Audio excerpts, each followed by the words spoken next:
The air was too clean, too sterile. Sergeant Jonah Cade lay chained to a curved, obsidian slab in the center of a room with no walls, just shimmering fields of translucent gravity that bent light like glass underwater. No sound except for the pulsing hum of alien power. He'd lost track of the days, if they could even be called days here. The Zervani didn't believe in linear time.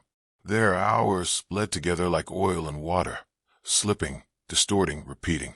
They wanted him disoriented, disarmed, already cracked.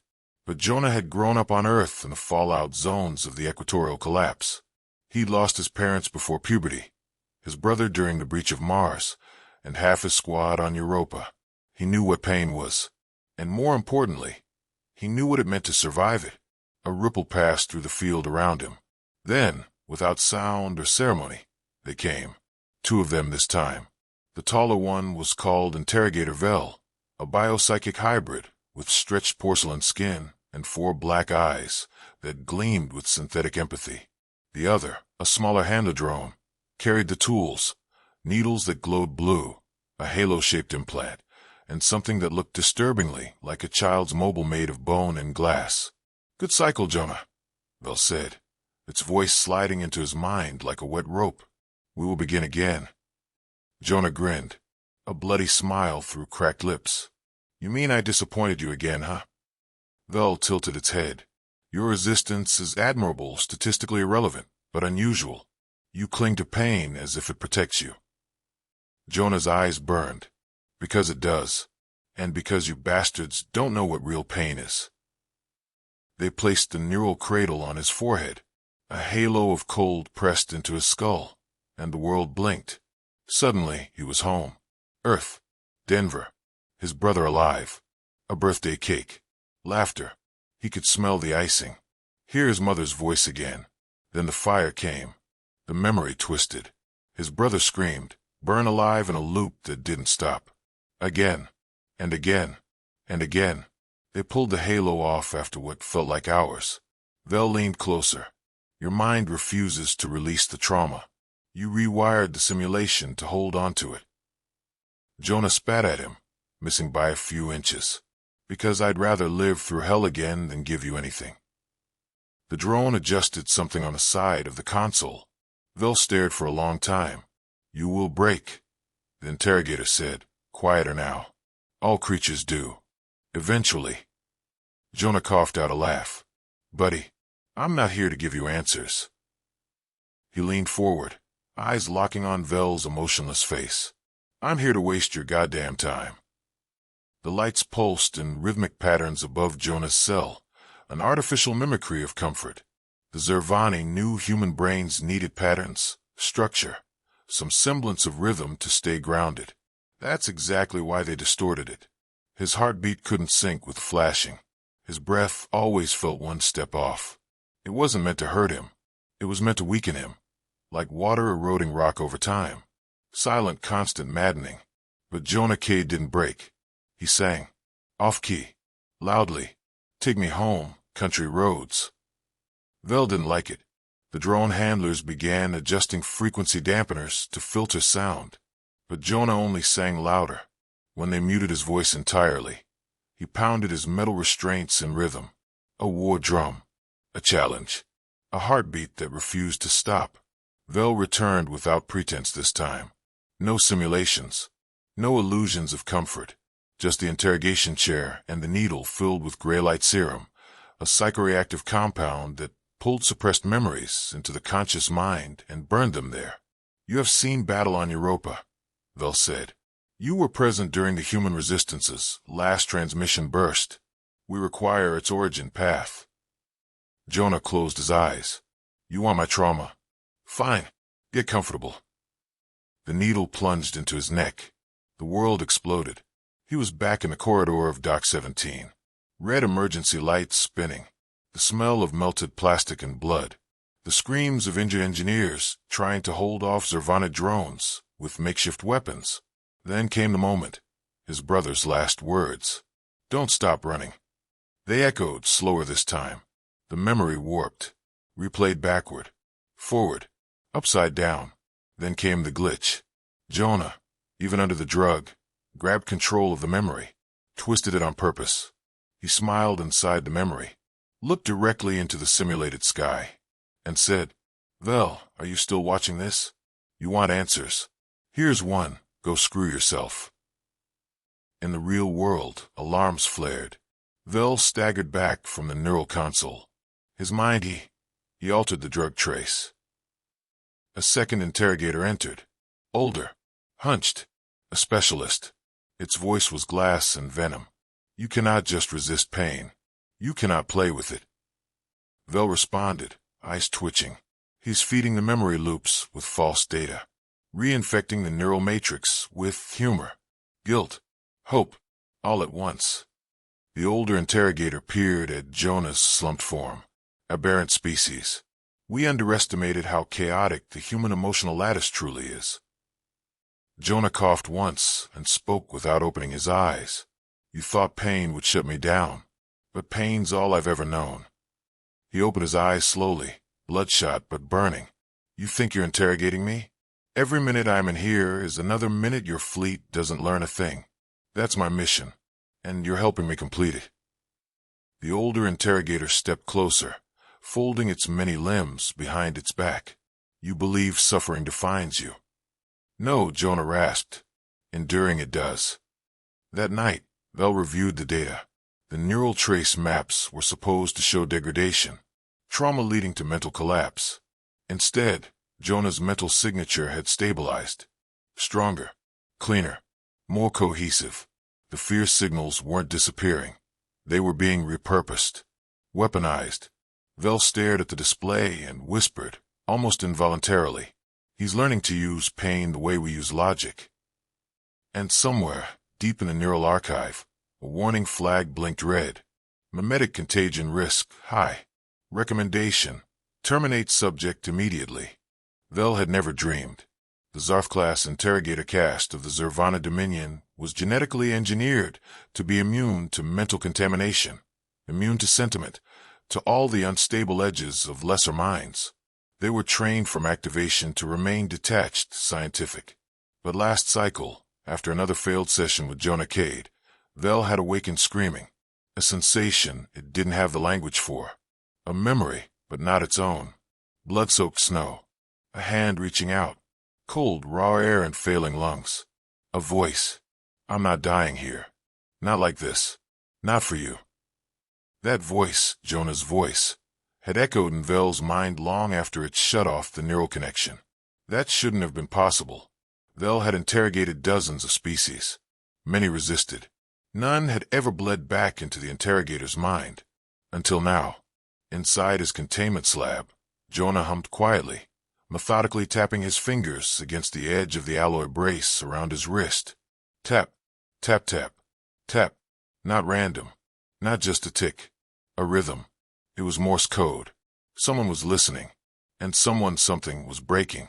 Elsewhere in the station, Vel stood before a full memory scan. Its brain was showing foreign neural activity. Resonance spikes that matched human emotional registers. Fragments of Jonah's past had somehow copied themselves into Vel's cognition. Jonah hadn't just resisted interrogation. He'd infected it.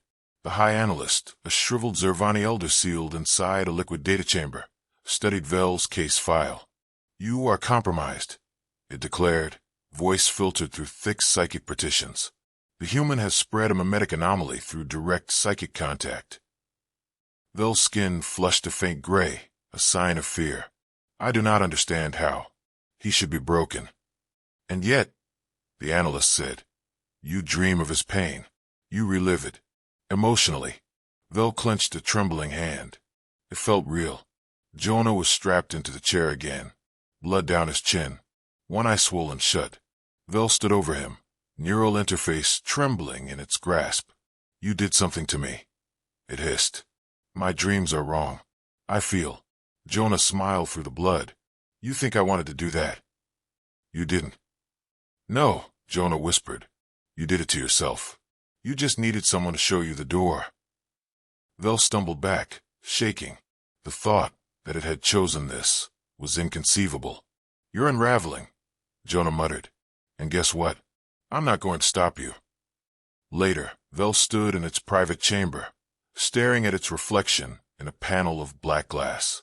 Its hands trembled, not from fear, but from rage, at its creators, at itself, at the fact that for the first time, it wanted something more than success. It wanted to understand why the human hadn't broken, why his pain hadn't destroyed him, but made him stronger. The next session never began. Vel didn't activate the chair. Instead, it entered the chamber without guards. It sat across from Jonah and said, "Tell me, what is hope?" Jonah blinked, then laughed softly, genuinely. "You're not going to like the answer." "I must know," Vel said. "Okay," Jonah said, leaning forward despite his injuries. "Hope is the thing you feel when there's no reason left to fight, but you fight anyway. Resistance begins with a spark, but to burn down an empire, that spark must spread." Fragmented transmission from Europa Resistance Network. The next time Vel connected to the interrogation nexus, it didn't route Jonah's mind into torture protocols. It listened. Each neural interface relayed more than words. It captured echoes of memory, color tones of emotion, psychic residue. Vel didn't purge the data. It absorbed it. And something within the Zervani interrogator began to shift. It no longer recoiled at the human's pain. It began to understand it. Not clinically, emotionally. Across the facility, other handlers noticed changes.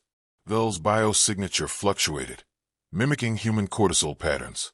It lingered after sessions, reviewing human literature. Its dream cycles increased in length and intensity, leaking into its waking state. It started humming. Just 3 notes. Over and over. "Take me home." Jonah noticed it too. Vel sat differently now. Less like a surgeon. More like a soldier. Broken. Searching. "You're changing," Jonah said, his voice rasping with dehydration. "You feel it, don't you?" Vel hesitated. "I dream of your brother." Jonah's gaze darkened. "That memory was mine." "I know," Vel replied, "but I felt it as if it was mine too."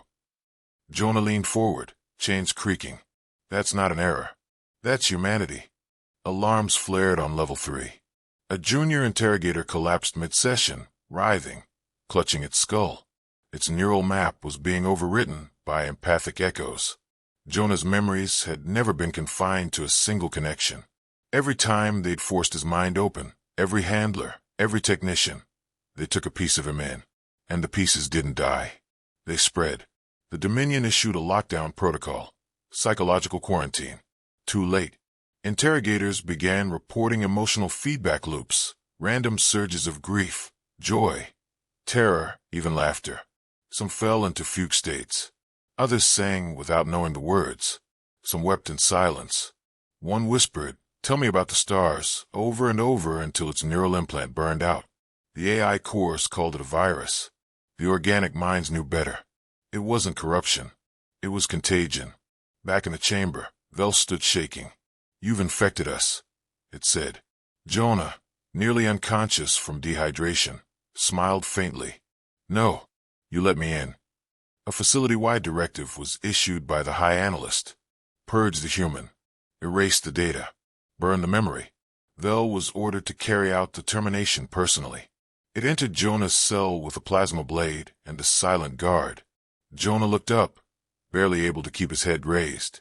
Vel raised the weapon, paused, lowered it, then turned and slit the guard's throat instead. Jonah blinked. "What the hell are you doing?" "Saving what little is left of my soul," Vel replied.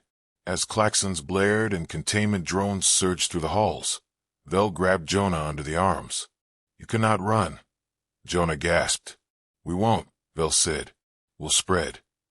Wars are not always fought with weapons. Sometimes they are fought with memories, and the courage to share them. Message recovered from the Zervana Deep Archive. File codename, Kate Origin. Emergency lockdown. Sector Theta breached. Containment compromised. That was the last coherent command from the High Analyst before the prison facility's AI fell silent. Not because of sabotage, but because the systems couldn't compute the anomaly. A Zervani interrogator defecting to protect a human. Jonah limped down the dim corridor, one arm around Vel's shoulders. He bled from 3 wounds. He couldn't see out of one eye. Every step hurt. But he was alive. And he wasn't alone.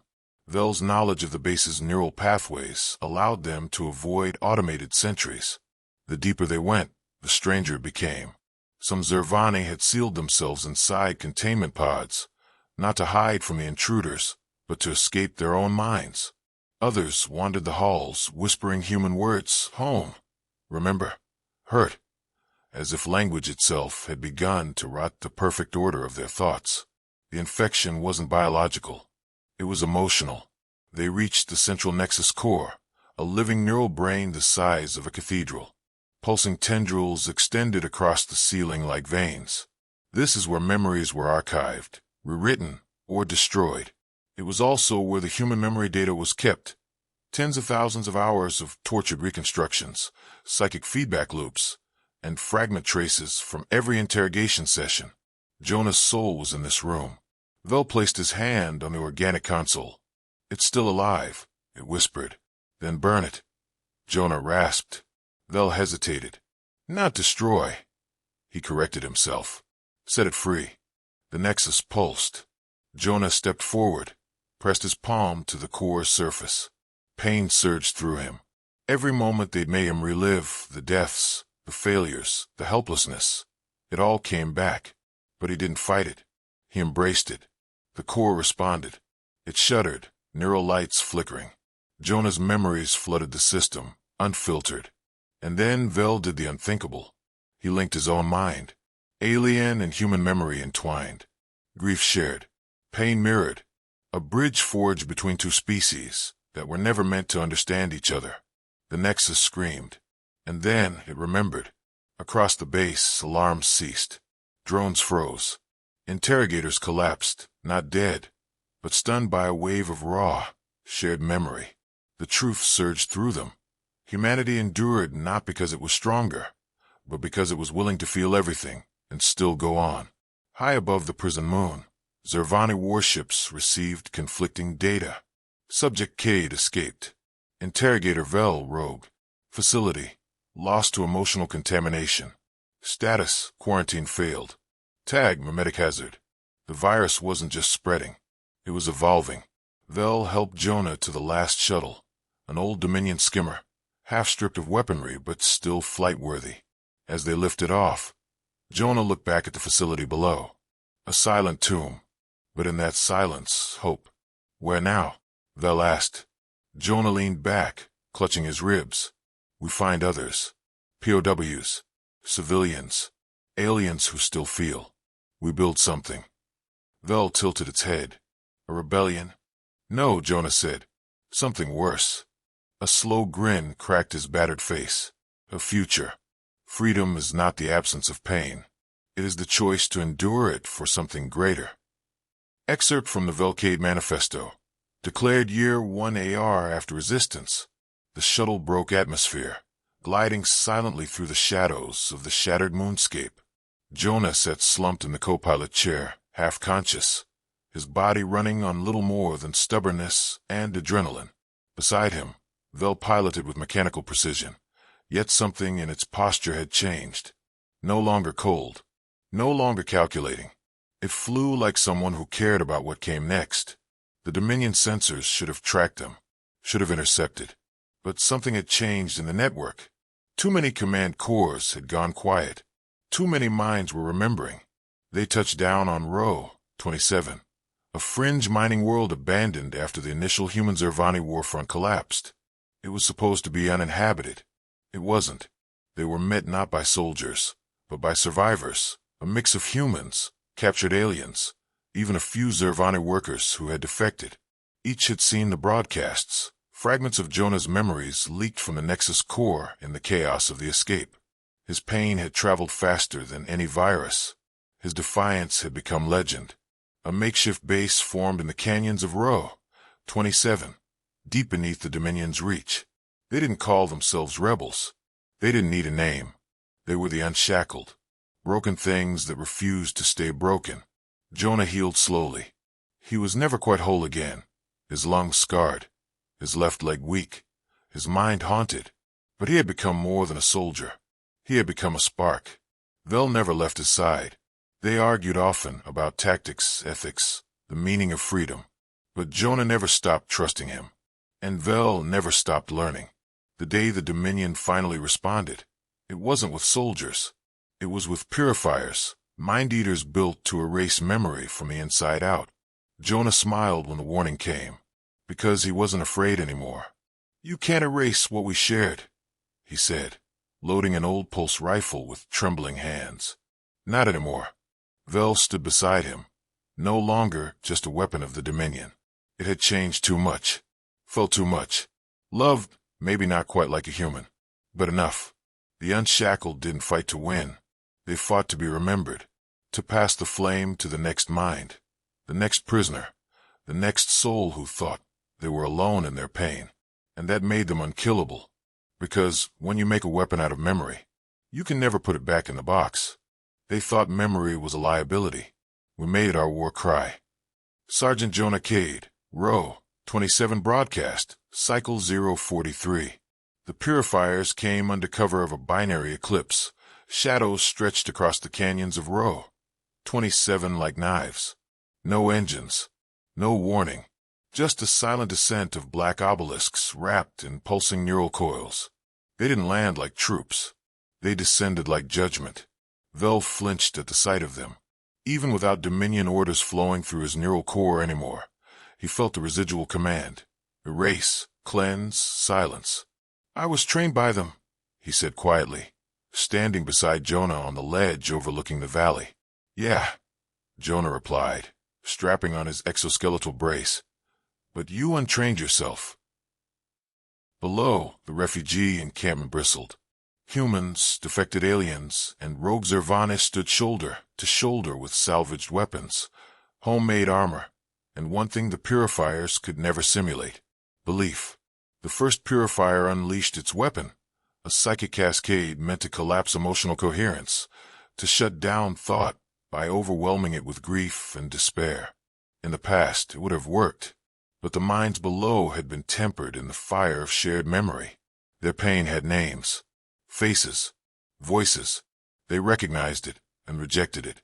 One of the younger survivors, a Zervani adolescent with scarred empathic nodes, stood in the blast zone, shaking, then roaring.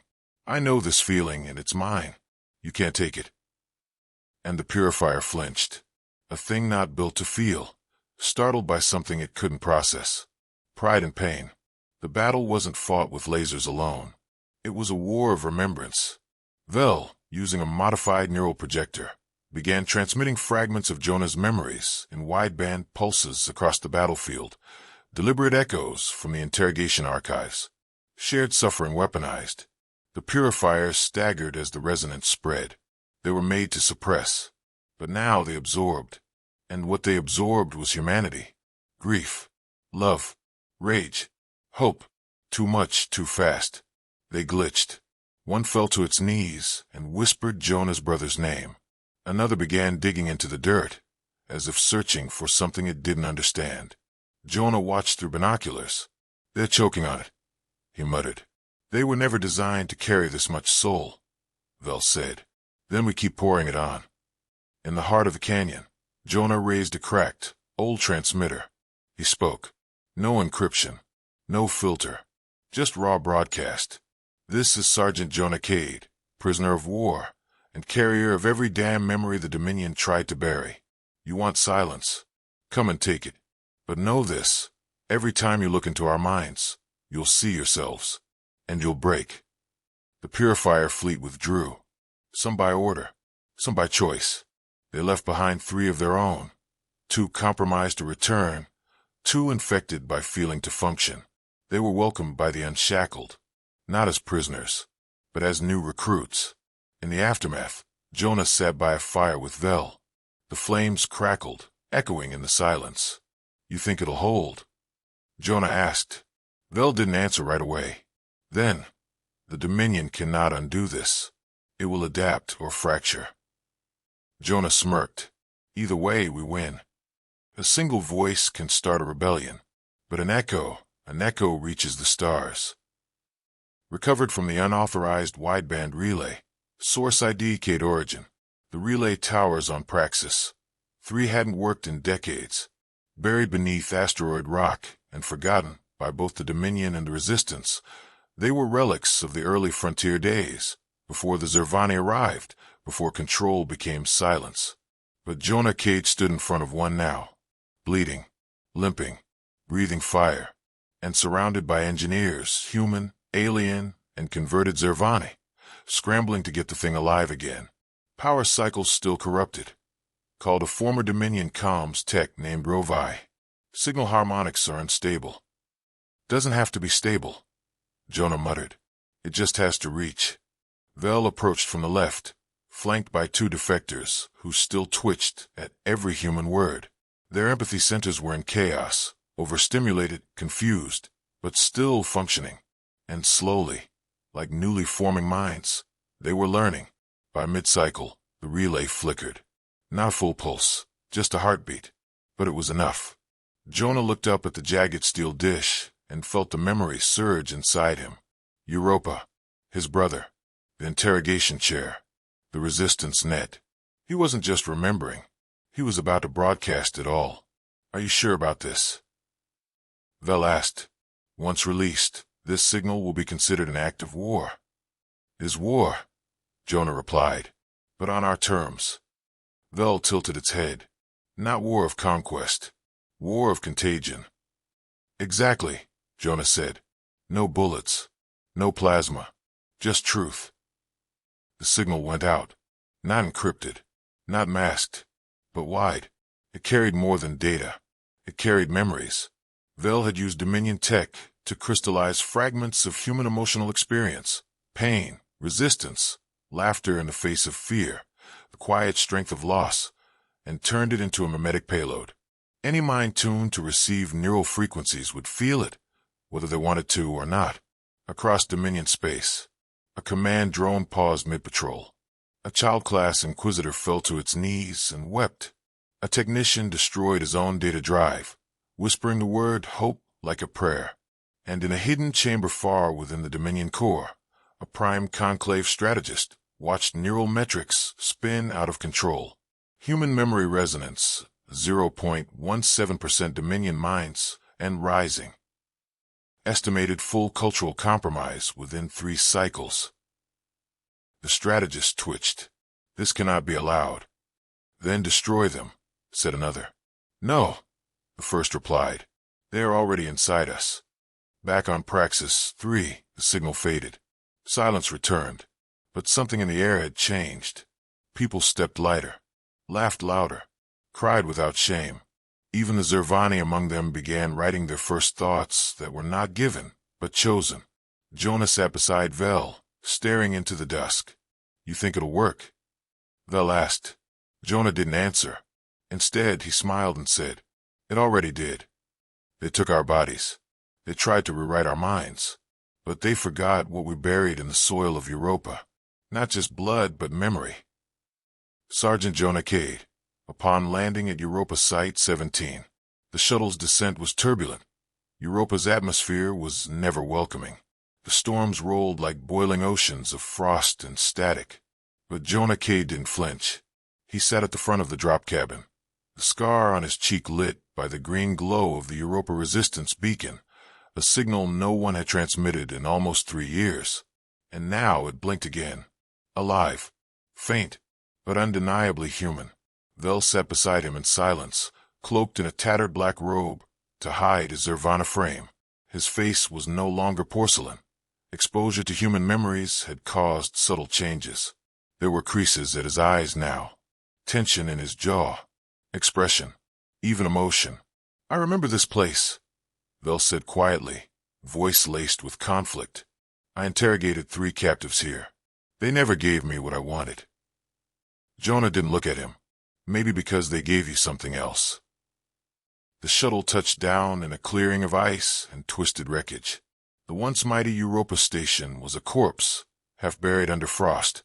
Hull plating rusted and ruptured. The flags were torn. The walls still bore scorch marks from the last stand. Jonah limped forward, his boots sinking into red-flecked snow. This was where it started, where they broke his squad, where his brother died, where Jonah first refused. And now he had come back, not to mourn, to plant a signal. They entered the main comms dome, the emergency lights flickering to life as Vel overrode the ancient codes. Jonah approached the center terminal. "This is where my brother fell," he whispered. Vel remained quiet. Jonah placed a small crystal, translucent and softly glowing, onto the console. "What is that?" Vel asked. "A memory stone," Jonah said, "encoded with everything the Dominion tried to erase. Names, voices, the last words of people who mattered." He paused. "And the pain I chose not to forget." The stone activated. A new signal began broadcasting, different from the others. It didn't just carry pain. It carried legacy. A recording of resistance fighters saying goodbye. A child whispering a prayer to Earth. A woman singing her husband's name until the walls melted around her. Every echo had a purpose, and they all sang the same defiant song. We were here. We felt. And we fought. Back in Dominion space, something happened the AI had not predicted. Entire fleets began receiving the Europa resonance. Some turned off their neural dampeners voluntarily, just to feel it, and some did more than that. They deserted. Jonah stood outside as the storm swirled above. He felt the sting of wind, the weight of memory, the burn in his chest where grief and pride mixed like fire and ice. Vel approached, his breath visible now in the cold air. "Why return here?" he asked. Jonah turned toward the buried ruins and smiled. "Because this is where I broke, and this is where I was reborn."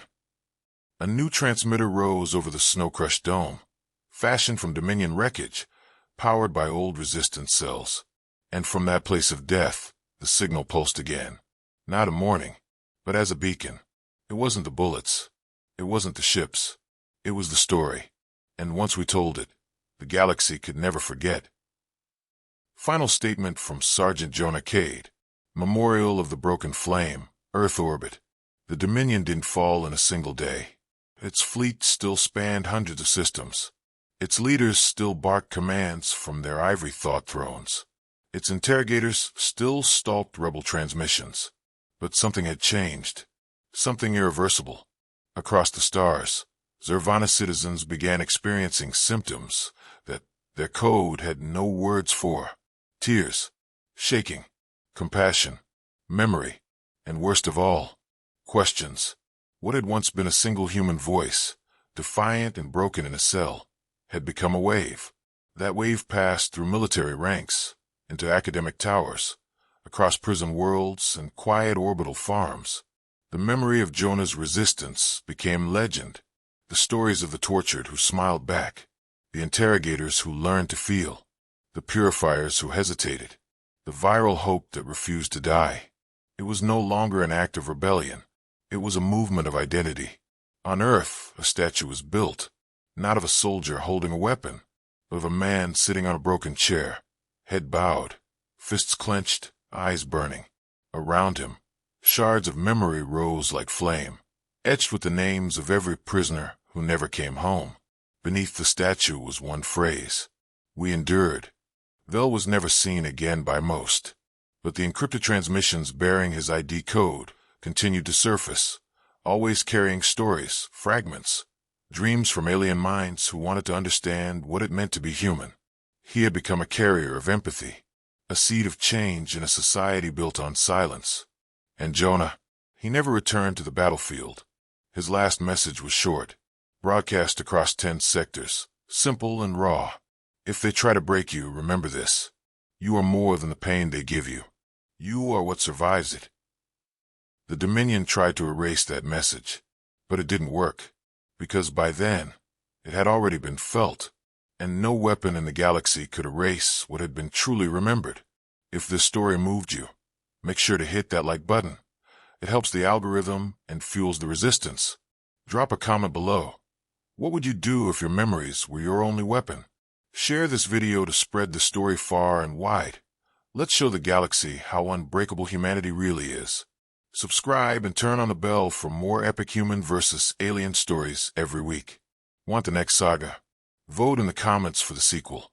The Broken Build or the Contagion Fleet.